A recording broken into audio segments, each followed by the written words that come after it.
Hello and welcome. My name is Dr. Nate Pritz. I am a professor and lead faculty in the Academic Engagement Center here at UAGC. I will be the host of this session. We have actually a couple of different sessions lined up today. We're going to kick off in just a second, but there'll be two sessions followed by a panel discussion coming up later on. So I hope you'll stick around. By joining us today, you acknowledge that this session is being recorded and will be shared with TLC related materials. Microphones will be muted for the presentation. Of course, Alexa can talk, but we encourage you to post questions and comments in the chat. We have also enabled live transcription. If you would like to use it, you can click the live transcription button at the bottom of your Zoom window. And now I am happy to introduce Alexa Dunne. Prior to joining the University of Arizona Global Campus in November 2013, Alexa worked in various industries, including wholesale diamond jewelry, investment banking, and social media services, where she obtained on-the-job understanding of business operations. With the bulk of her tenure at UAGC in the matriculation department, Alexa developed a deep knowledge of transfer credit that set her up to move into articulation in 2019. Since then, she has been tasked with development and cross-departmental implementation of academic partnership agreements and transfer guides in collaboration with the university's Strategic Partnerships Department. In July of 2021, Alexa's responsibilities expanded to include prior learning assessment. Alexa's favorite part of working at UAGC has been finding ways to help students, most especially through maximizing transfer credits to save students time and money, collaborating cross-departmentally with similarly student-focused coworkers. Really excited to hear what Alexa is going to talk about today, academic partnerships working to support students from application to graduation. Take it away, Alexa. Well, thank you, Dr. Pritz, for the introduction. I appreciate that. And hello to everyone who has joined in and everyone who will be watching. I do thank you. As mentioned, my name is Alexa. I am the Associate Director of Articulation and Prior Learning Assessment here at UAGC. In the 8 years I've been with the institution, all of the roles I have been in have dealt with transfer credits and really helping to maximize those for our students. As mentioned, I have over the past 2 years been a part of several cross-departmental initiatives related to transfer credits, partnerships, and students. And I'm excited to talk about some of the opportunities that we have identified, worked on, and have in the works today. On a personal note, I'm extremely passionate about transfer credits, having experienced my own issue during my undergrad studies. I successfully passed the Advanced Placement English exam in high school, and I was entitled to 3 credits towards my freshman composition. I did not know this, and at the end of my freshman year, I found out that my transcripts had been on file. I was not advised that I could not test out of, but transfer those credits in and not have to take one of the courses. I realized it is only one course, and it was definitely at the in-state tuition at the not expensive state school. But that feeling of being overlooked and ill-served really stuck with me, and it really makes me passionate and determined to help students not experience that same feeling.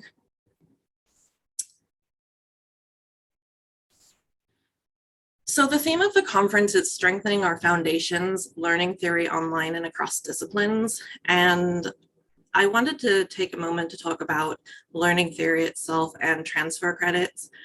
Learning theory is about the various ways that we as individuals are able to learn. And I think it's very important when it comes to transfer credits to understand that our students, especially in an institution like the University of Arizona Global Campus, are not traditional students. They have a lot of life experience. They may have military. They have various learning in their life and knowledge that we are able to help transfer into college credit.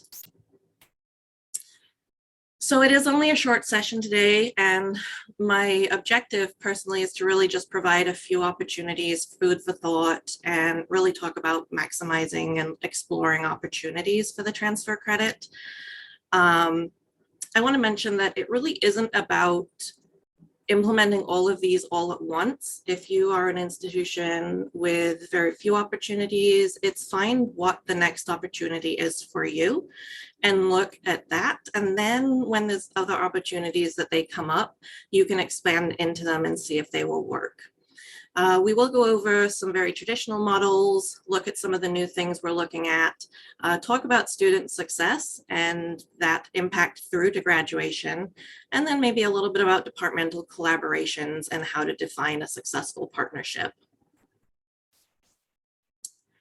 So everyone, I believe, in higher education will probably be somewhat familiar with these traditional models. So your basic course to course, Psych 101, Intro to Psychology at School A, and doesn't match Intro to Psychology at School B. Program to program pathways are similar. However, that would be like an associate's in accounting to a bachelor's in accounting, and really just giving a student a very simplified sort of step-by-step guide saying, get this first, then get this, take these courses, you know, you'll be at graduation.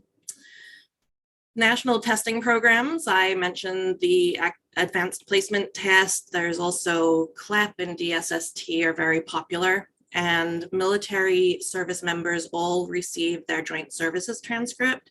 The good thing about the national testing programs in the military are they are the ACE recommended credit, the American Council of Education, or they are occasionally NCCRS credits. And both of these reviewing institutions have very thorough and in-depth processes for making their recommendations. So we can trust that the training that has been provided and the recommendation is, you know, on a par with what we are looking for here at the incoming receiving institution. With our specific institution, with UAGC, we have so many transcripts that we evaluate. We have subject matter experts. And unfortunately, even with these traditional models, that does create silos in a way within the institution where people who don't work with it every day may not know or understand or really have that overview of how important these things are to our students and how many opportunities we do have for students, especially if they're not seeing it on a daily basis. So the goal of this was really to talk about some of the outside of the box opportunities. And while I have spoken about program pathways, one of the things we have been looking into is enhanced program pathways. These are more of the 3+1 or 90-30. If you are familiar with those, it's essentially taking 3 years of college at the community college, saving money on tuition for that third year, and then coming to the bachelor's degree institution, in this case UAGC, and taking 1 year, 30 semester credits of upper division credit to earn your bachelor's degree. The out of the box part that we are currently working on is that with one of our partners, they have identified students with a specific type of associate's degree and certain certifications, and how are we able to partner with them to ensure that when the student arrives here, they do get the full 90 credits in transfer. We have explored ways to ensure general education are completely filled if they missed any during their associate's degree. And it's definitely a much more in-depth look and involves their faculty. At the next point, our program learning outcome alignment is really involving our faculty here at UAGC. And it's been my pleasure to work with several lead program faculty to go line by line through a specific associate's degree program, through the program learning outcomes, the course learning outcomes, and find where certain courses may have been met by the overall learning of the student. So a student who has taken, for example, a cloud computing associate's degree, they may not have a single introduction to computers type course that meets one of the courses in our program. But to have a student who is as in-depth at cloud computing have to essentially regress and take an intro to computer course seems like a bit of a disservice to the student. So it's been really phenomenal working with the faculty and finding those ways where we can say a student who has taken this program with these program learning outcomes is going to have this knowledge already. The prior learning assessment is definitely a little bit newer to me. We do have a very strong PLA department here, and we offer 2 tracks for prior learning. We have a sponsored professional training, which is where students have completed an actual certificate of some sort. One is an early childhood childcare certificate. We know that if the student has completed that, they're eligible for up to 9 credits of PLA applied to their degree where they have room. And then our second one is our experiential essay. And this is really where that learning on the job, which we know so many people have, can be expressed in an essay that at the end of our module, they have a 10 to 12 page essay explaining how their experience on the job meets up to the learning outcomes for a course that they are saying they know the topic already. It's really quite a phenomenal structure here at UAGC. The out of the box piece is really trying to connect with, for example, one of our partners does not actually have a prior learning program. And how do we as an institution ensure that their students know what their certifications will earn if they arrive here at UAGC, and make sure that they're not taking duplicate courses with our partner, and really have that collaborative approach with our partner to ensure that we're setting those students up for success at both institutions with no overlapping unnecessary coursework. Some of our non-traditional education providers, I have mentioned we do accept CLEP and DSST and the military and those ACE recommended. Within that section of non-traditional education is also Straight Align, Sophia Learning, and Study.com. These generally have more of the lower division general education courses, and these are very valuable for students who arrive who don't have every general ed category filled in transfer, but are definitely at that higher learning level ready for upper division coursework and may be able to go and take advantage of those. Another outside the box non-traditional ed provider that we are working and partnered with is M0A. M0A is one of the premier manned and unmanned aircraft training programs. It's online. They have helped over 55,000 pilots earn certificates and certain ratings they need for their jobs using the system. And another part of that collaboration with them is that their commercial drone pilot course is actually now offered through UAGC as AVI 200 commercial drone pilot. And if the students have taken it with M0A and earned their FAA drone pilot certificate, we know that they are going to get those 3 credits once they provide the documentation of that certificate. We tend to think of transfer credit as credit that students arrive at the institution for. And I want to encourage people to really try and look more outside of that small focus and think about the students who are already here with us. Touching on in the non-trad providers, when students don't have gen eds, they are able, and we do help route them to those opportunities, either through we try and tell them everything that we have, the testing programs, the providers like Sophia, Straight Align, and Study.com, and really make sure that we're listening to our students and giving them the same opportunities as someone before they enroll with us. One of the most important facets of this, and a piece that I am constantly looking to enhance and continue making sure everyone has the knowledge. So faculty and staff are our first line of defense when a student talks to them and makes a comment about needing something. And we really need to make sure that everyone, not just on our side of the equation, but also with our partner institutions, knows about these pathways, knows about the opportunities. If we are able, as one of my points mentioned earlier, to come up with those PLA opportunities for specific learnings that our partners have in their local workforce, and have that for their advisors to advise to their students, that's going to really open up the doors to students understanding opportunities more and hopefully translate into them not missing 3 transfer credits the same way I did. I think it's obvious impact for student is probably my favorite part of my job, and knowing that I can help a student find that one last credit they need to graduate has always been something that it just makes my day when I've been able to do that.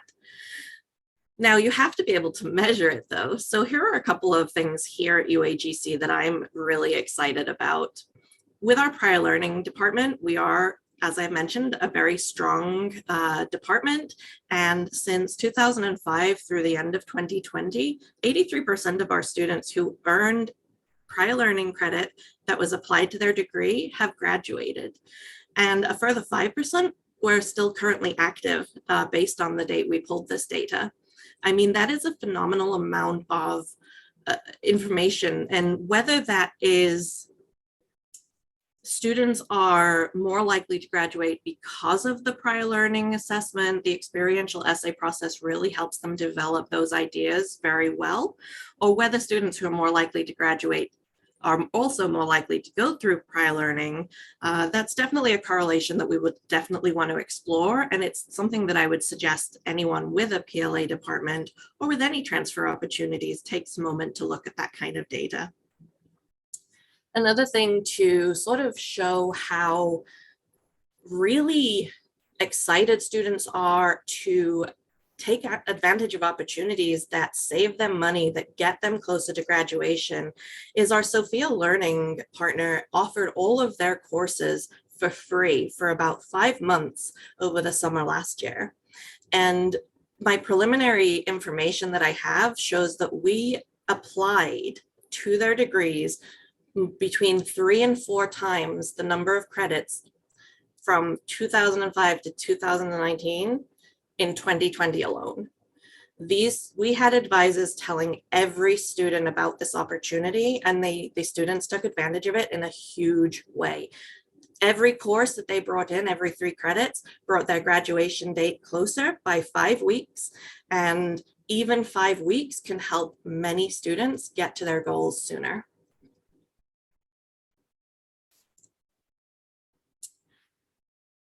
So I have kind of touched on some of the metrics that I am very interested in terms of what makes a successful partnership.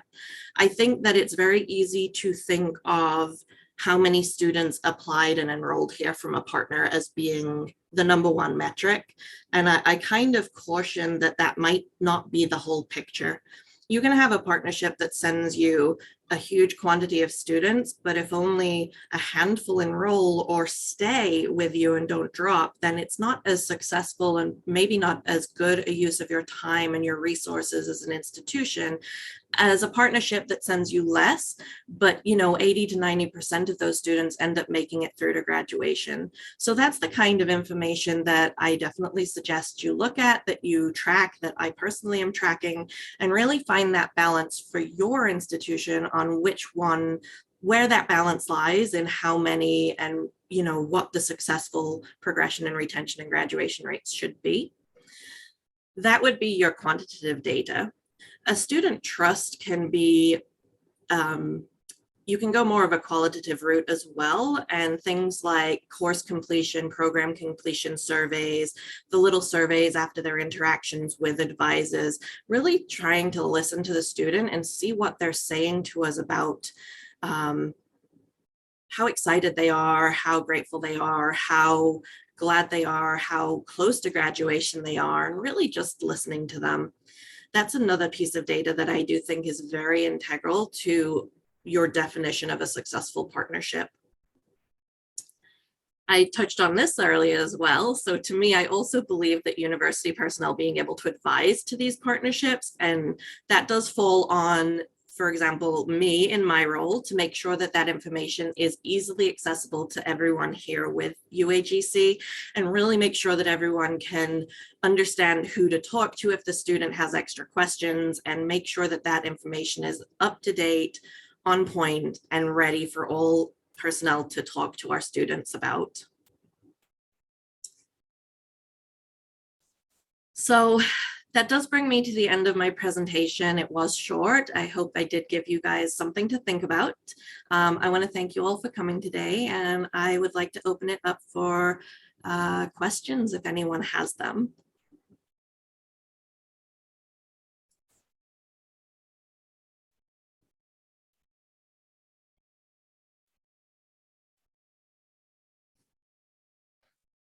Alexa, thank you so much for that. And thank you for sharing your personal story that really kind of puts the human face on this. Because I admit, teaching in the classroom, I'm a faculty member, I don't see a lot of this stuff behind the scenes. And so I just kind of am wondering, you kind of touched on this, but from your perspective, are there things that I can do in the classroom to elicit the kind of information that you're talking about that I can then forward, let's say, to you or to somebody in your department? That is a really great question. One of the things that I would like to do is get in front of the faculty council, people like yourself, and talk about what you are currently hearing, some of the keywords that students might mention. And if you see a student who is obviously extremely knowledgeable about certain subjects, and I think one of the benefits for faculty is if we are able to get students through their lower division courses very quickly, whether that's through transfer credits, taking a CLEP, that kind of item, those students are not only going to be excited that they got that credit for a little less than our tuition, they're also going to be excited to jump into their upper division courses.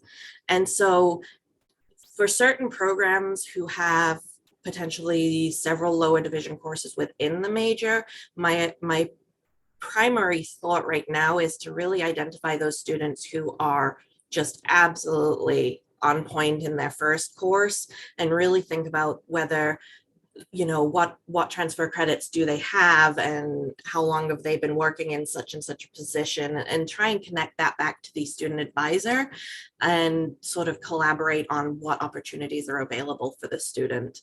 It's definitely an area that I want to explore more and be able to provide much better information and guidance to faculty on some of those talking points. Awesome. Thank you.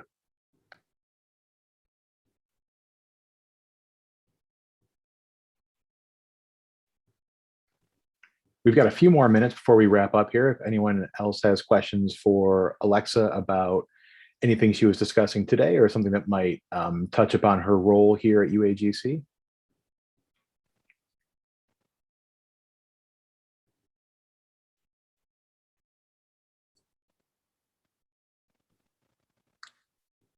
If people do end up thinking of a question related to any of my presentation later, they are welcome to reach out. I have my email up on the screen, and I'm happy to try and answer those questions as best I can as they come in.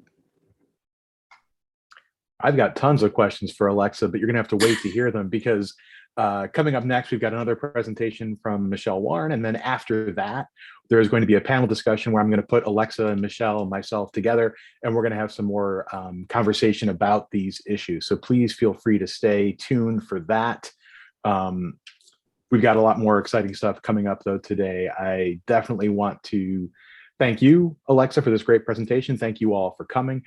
We encourage you to attend the next session. As I said, you can stay right here in this room. We've got another presentation coming up. Michelle Warren's peer-to-peer support within the cognitive apprenticeship model. And if you've got other presentations you want to go to, other things that are going on in your lives, go for it. Enjoy. If you want to stay here and hang out with us, we're excited to have you. We'll get started in just a couple more minutes with the next presentation. Thank you again, Alexa. Really appreciate this. Thank you. I appreciate the opportunity and all the hard work that goes into the TLC conference each year. Yes, yes. That's a thank you for Allison, who's our tech host behind the scenes here. And as we end Alexa and